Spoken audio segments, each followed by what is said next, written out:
Well, thank you. I need this. Well, in my mind, Clark, Cal, and Superman are all very much the same character, just different facets of. The way I like to think of it is, when at work, we behave one way.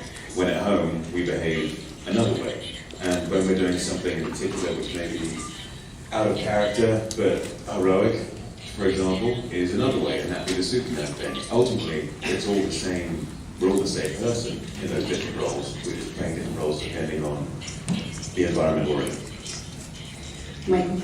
Which we haven't seen before. There is a genuine innocence to the character because he's never truly been able to express himself. If you can imagine what it's like going through life, never having hugged someone so tight, you could just squash them. The problem with Superman is that he actually would. And so he never has that human connection. And it's that sense of detachment and loss and loneliness in the character, while not being overpowering, while not making him morbid, but just that sense of being alone, that lends a very, very strong innocence to the character, purely because he's so powerful, and we all know it. And that's pretty much what I focused on to create that. It was an online game, and so I didn't have the opportunity to pause it. You know, you play in teams, and people rely on you to do your job in that team. And it was at a high point of the game, and so the phone rings. I don't even look at the phone. I'm just playing it. I'll answer it later. I'll call that person back. At the last second, I look down, and it's Zack Snyder calling. So I dive for the phone, try to answer it, and miss the call. And I'm thinking, oh great, I just ruined my career because of World War Corruption. Which I'm sure a lot of people have thought as well. And I tried calling him back. I didn't get an answer, then eventually he got a hold of me. And he sort of tricked me. He was talking to me like he was letting me down easy and he wasn't going to give me the role. And then eventually he said, basically Henry, I was just calling to see if he wanted to do a little movie with me. And at which point, after that, it felt very surreal. I wasn't prepared for yes, because of all the other movies which had gone before and all the effort and time I put into that and hope. I expected no, just because that was standard procedure. And then when it finally came to yes, I didn't know how to react. And so I sat there quite quietly for about 15 minutes, just trying to work out whether this actually happened or whether I just dreamt it. And then I tried to call my parents and my brothers, and not one of them picked up. So I was left alone with this crazy thought of thinking, oh my God, I'm really to save now. But then eventually everyone did, and I got to share it. Thank you. Grupo Fórmula, por favor. I'm not ready to deal with it at all. I don't think there's any way you can prepare for that. I'm starting to get an idea of what it's like. And although it's new, it's very exciting at the same time. It's just something I'm going to embrace. I'm going to ride that wave and roll with the punches as they come.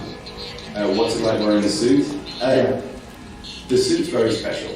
It has a special energy to it, almost like a physical force. I keep on likening it to if two people were to cook through a meal, and there were the same ingredients in each meal, and you were just as hungry every time you ate it. But for one reason, or for some reason, one of the meals is that much better. And that's because the person who cooked it put love into it. And when it comes to the suit, the same thing.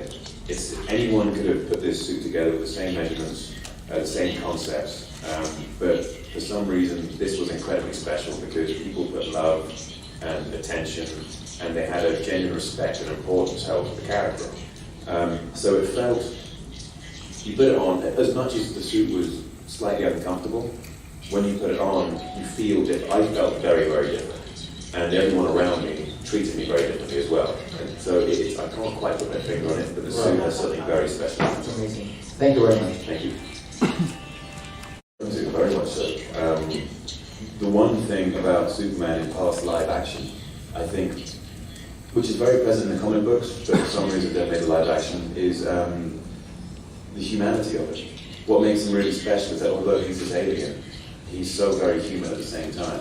And we're really bringing that to people's attention in this movie. It's very much a base in reality. People will be able to associate with his pain, and therefore his decision-making process.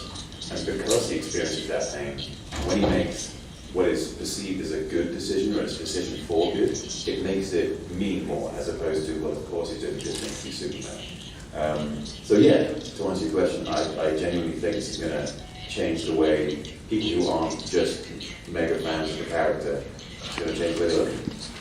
Can I just follow up real quick? Can you name me a few comics that you read just to like get into the character? Yeah, my favourites were Death of Superman, The Return of Superman, Red Sun, and Superman, Batman, Search for Kryptonite. Awesome. Thanks.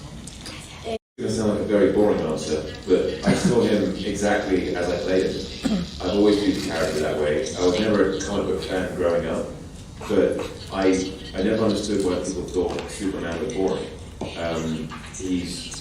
The very fact that he does or tries to do the right thing at all times makes him incredibly interesting.